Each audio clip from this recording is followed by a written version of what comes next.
Paper correction ఏంది ఇప్పుడు తెలుస్తుంది మీ బండారము ఏమేమని. ఫస్ట్ రాణి 70, పద్మ 56. డల్ అయిపోయినావు కదా, అదే చెప్తారు కదా, వస్తూ వస్తూ రాయుడు గుర్రం గాడిదైనట్టు అలా అయిపోయింది నీ పరిస్థితి కూడా. గుసగుసాని మాట్లాడుతారు, కూర్చొని చదువుకోవడానికి అవ్వదా మీకు? ఇలాంటి మార్క్స్ ని తీసే బదులు కూర్చొని చదువుకోవచ్చు కదా. ఛ. పల్లవి 55, సాలదు. దీక్షిత్ 77, ఏమో. సుదీప్ 66. ఎవరిది చూసుకొని కాపీ కొట్టావని నాకు బాగా తెలుసురా.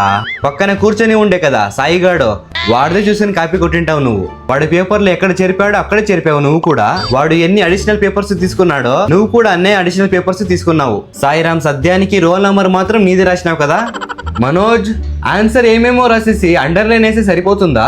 సంబంధం లేని క్వశ్చన్ ఉల్టా పల్టా రాసేసినావు కదా, మరి నీట్ గా అండర్లైన్స్ వేసినావు. ఓహో మ్యామ్ ఏమి చూసుకోదు, మ్యామ్ కి తెలుగు తక్కువ, ఏం రాసినా కూడా మార్క్స్ ఇచ్చేస్తుంది అనుకున్నావు కదా. నీలాంటి వాళ్ళని నేను చాలా మంది చూసిన. పవన్ తెలివి తక్కువ ఎదవా.